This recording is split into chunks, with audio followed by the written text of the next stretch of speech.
מסכים עם זה שצריך להאריך את הוראות השעה, אבל חשוב להעמיד את הדברים על דיוקם, כי ניתנה פה על ידי רשות שוק ההון סקירה היסטורית של איך הגענו למקום הזה, אז אני חושב שחשוב שהוועדה תבין איך הגענו למקום הזה ומה הרקע, אוקיי?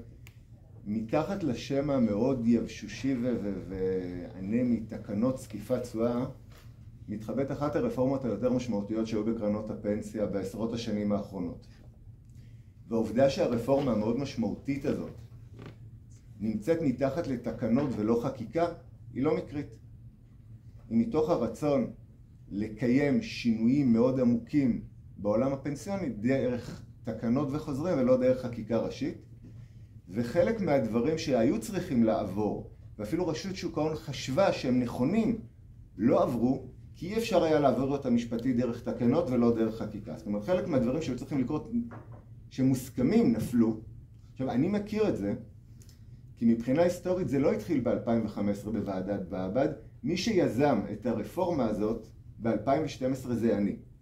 רוב האנשים לא מכירים את זה, אבל אני יכול לתעד, מגחכים פה מהצד השני של השולחן גברת איימן, אני יכול להביא אסמכתאות שמי שהגיש את זה לוועדת הכספים, לשרים ולרשות זה אני, ובמשך שנים הייתה מלחמה קשה שבה הרשות מעלה הצעות שונות שמטרתן לפתור את הבעיה שהרפורמה הזאת פתרה בין שהייתה אמורה לפגוע ולהוריד פנסיה לעשרות אחוזים מהאנשים. הם תורפדו אחת אחרי השנייה ובסוף התהליך עברה הצעה. ההצעה לא עברה באופן שלם ומלא, אבל הבסיס היסודי של מה שאנחנו דנים בו היום לא היה חלוקה על פי גיל. הבסיס המרכזי היה שלוקחים את המשאב הזה שנקרא הבטחת תשואה בקרנות פנסיה ומשתמשים בו קודם כל למקבלי הקצבאות. ומקבלי הקצבאות הם לא רק פנסיונרים בגיל הפרישה, אלא גם נכות ושאירים. והבסיס המרכזי של השינוי הזה, המתודולוגיה שלו, אומר מצד אחד אנחנו לא מגדילים תקציבים של המדינה, אותה הבטחת שהייתה לקרנות הפנסיה 30% נשארת, אבל משתמשים בכסף אחרת. והבסיס הלוגי הוא לא גילי, אלא אקטוארי. ואני לא אכנס למתמטיקה, אבל החלק המרכזי הוא הבטחה של תשואה יותר גבוהה למקבלי הקצבאות, כי זה משנה את הריבית התחשיבית בקרן.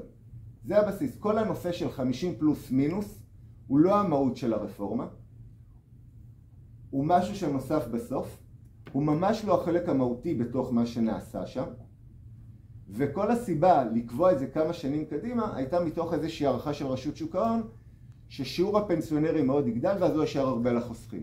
זה לא קרה. זאת אומרת, אם אנחנו מסתכלים כרגע על המצב, לחוסכים יש בממוצע 27.5% הבטחת תשואה.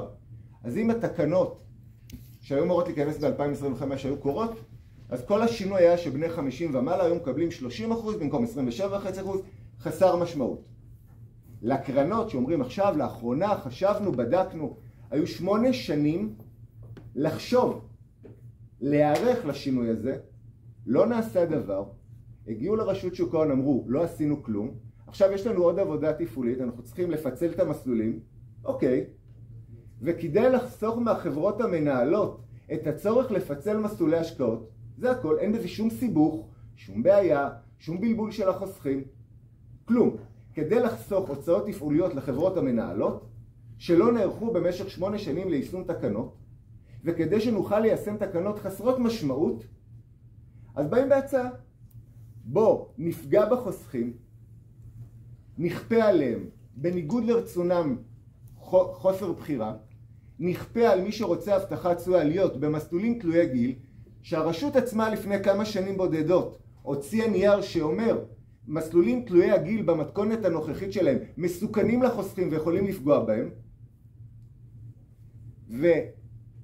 ונפגע בחוסכים, נעוות את התקנות שנקבעו אחרי 5 שנים של דיונים כדי לייצר קיום של הוראה איזוטרית שאין לה שום משמעות פרקטית כרגע, וכל זאת למה?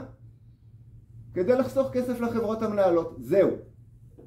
עכשיו, אמרתם בהתחלה, תפקידו של מי להגן על החוסכים? תפקידה של רשות שוק ההון, אני לא מתווכח.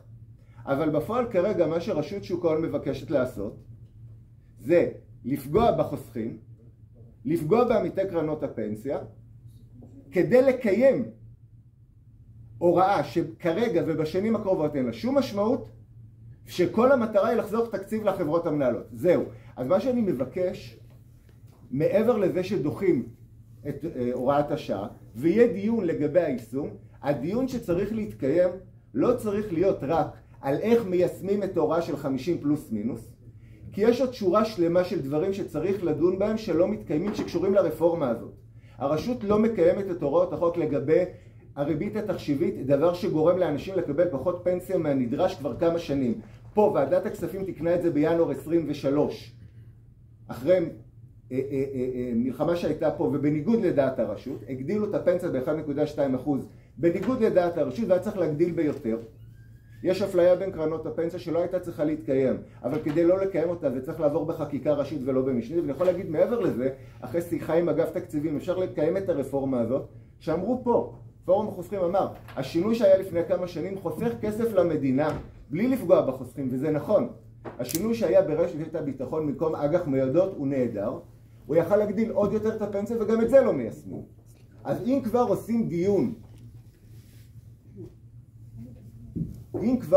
דיון, הדיון לא צריך להיות